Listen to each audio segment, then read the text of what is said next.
bagaimana cara menafsirkan Alkitab menurut Gereja Katolik. Sebelum itu, perlu kita mengetahui beberapa hal yang sangat penting. 1. Apakah kitab suci itu? 2. Kitab suci Alkitab yang adalah sabda Allah itu terdiri atas perjanjian lama dan perjanjian baru. 3. Penulisan kitab suci Alkitab melibatkan akal budi para penulisnya. 4. Alkitab itu diberikan kepada gereja sebagai pedoman. Prinsip umum yang harus dipegang adalah gereja ada terlebih dahulu sebelum Alkitab. 2. Kitab Alkitab memberitahukan kepada kita pentingnya tradisi suci, yaitu pengajaran lisan para rasul. Sebab tidak semua ajaran Kristus terekam dalam kitab suci. 3. Kitab suci sendiri mengatakan bahwa kitab suci memerlukan pihak yang mempunyai otoritas untuk menafsirkannya. 4. Kristus memberikan otoritas kepada gereja yang dimulai dari para rasulnya untuk menafsirkan, mengajarkan dalam nama Yesus Kristus. 5. Alkitab mengacu kepada tradisi suci untuk menyelesaikan masalah dalam gereja. 6.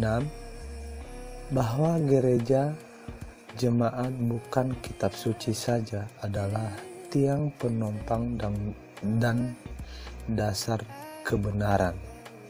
1 Timotius 3 pasal 15.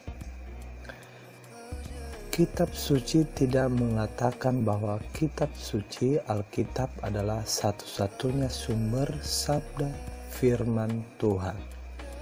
Itu beberapa hal yang harus dikenali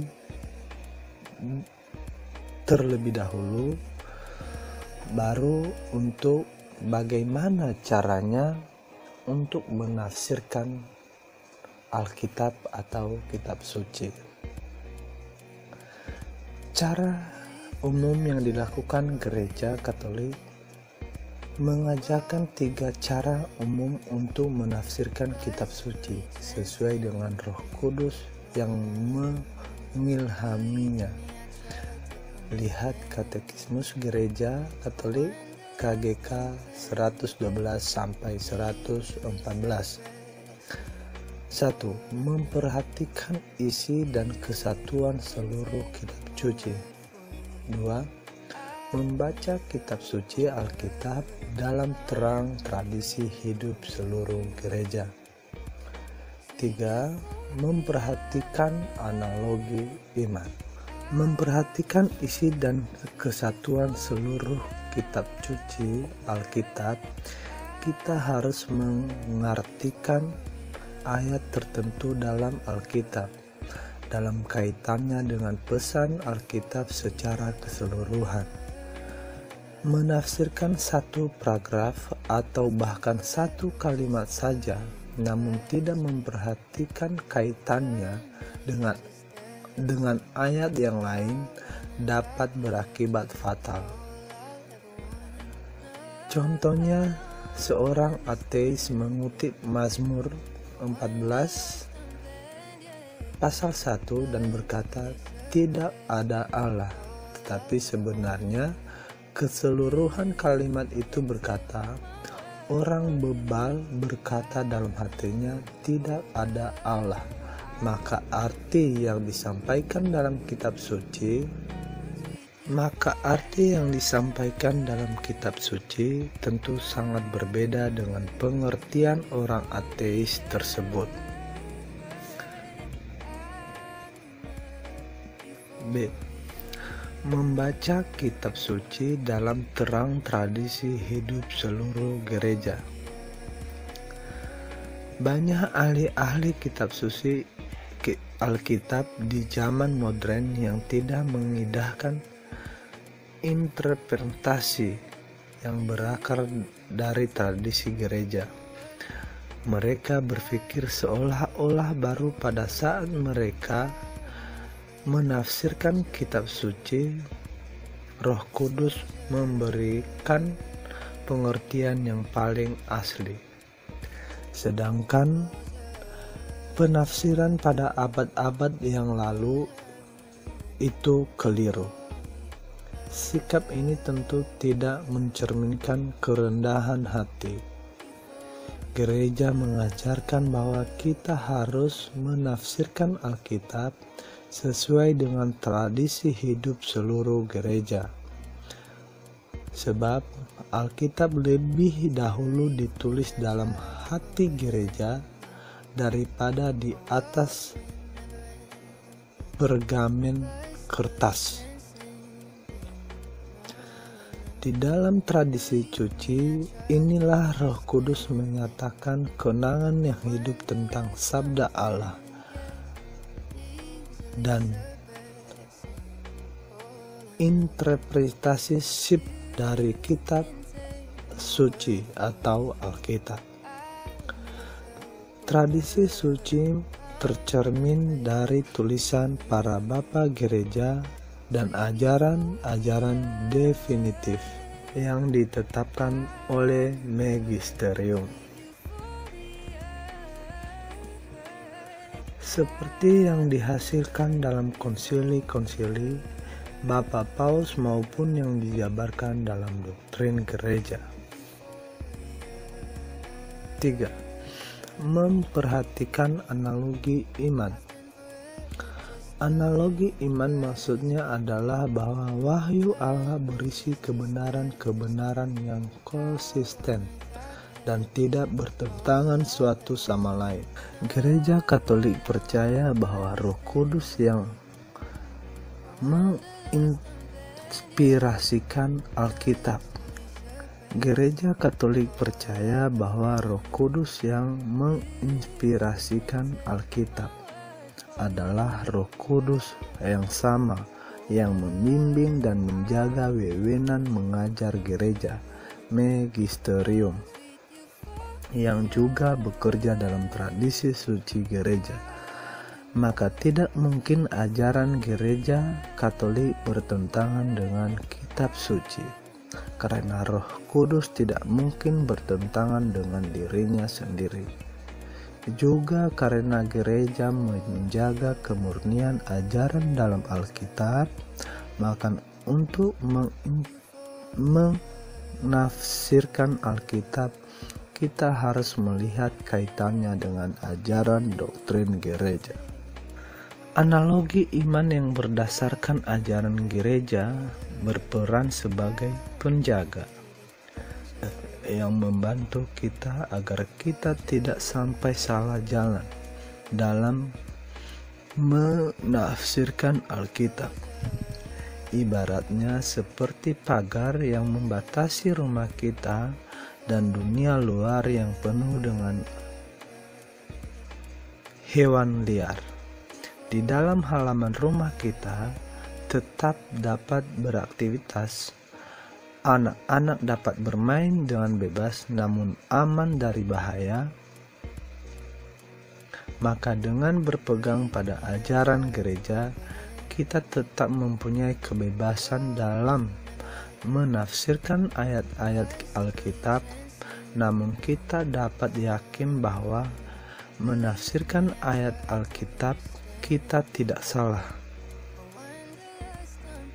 ataupun tidak bertentangan dengan kebenaran yang diwahyukan. Keyakinan ini merupakan karunia yang diberikan kepada kita jika kita setia berpegang pada pengajaran gereja yang disampaikan oleh magisterium, wewenang mengajar gereja.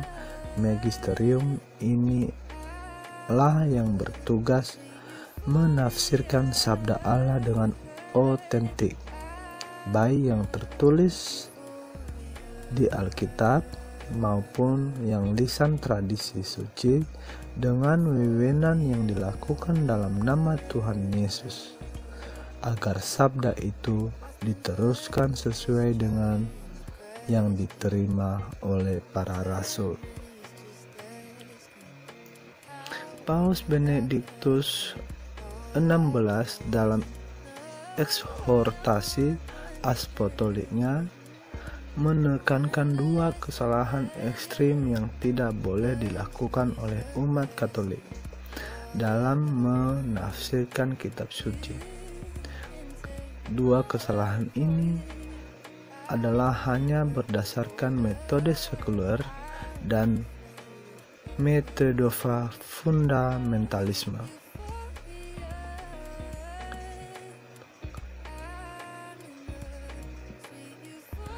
Metode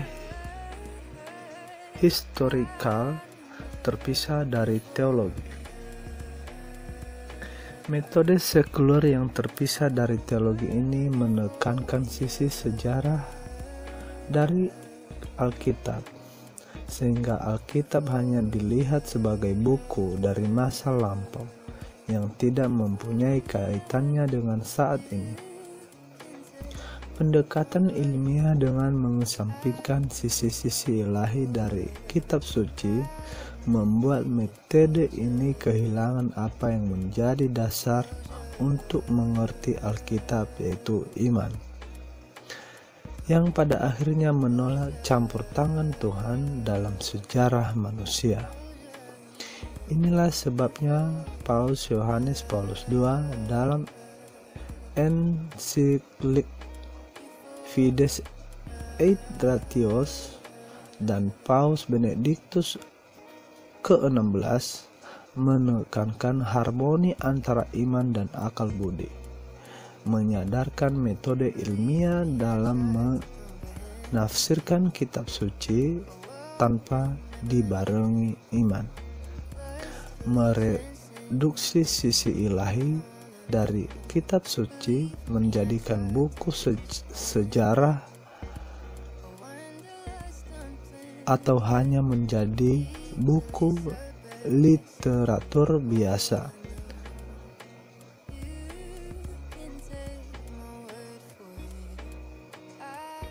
Sebagai contoh, ketika Alkitab dikatakan bahwa Yesus memberikan makanan 5.000 orang, Matius 14 pasal 15-21, Markus 6 pasal 34-44, maka metode ini cenderung untuk mereduksi sisi ilahi dari Kristus dan kemudian menjelaskan dengan sesuatu yang lebih ilmiah, seperti orang-orang yang ada berkumpul mengeluarkan bekal masing-masing dan kemudian saling. Metode fundamentalisme mengambil kata demi kata kitab suci dan menganggap kata demi kata dalam Alkitab suci adalah didikte oleh Tuhan tanpa melihat bahwa penulisan kitab suci senantiasa di dalam konteks sejarah pada waktu itu tulisan tersebut dibuat. Penolakan akan sisi sejarah dan juga penolakan akan gereja sebagai pemberi interpretasi kitab suci yang otentik membuat metode ini menjadi sangat subjektif, yang mengarah bahwa menafsirkan pribadinya sendiri adalah yang paling benar. Metode juga dapat menyebabkan kegagalan untuk melihat sabda Allah dalam konteks keseluruhan.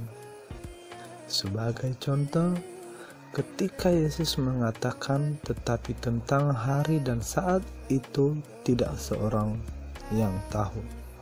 Malaikat-malaikat di surga tidak, dan anak pun tidak, hanya Bapa sendiri.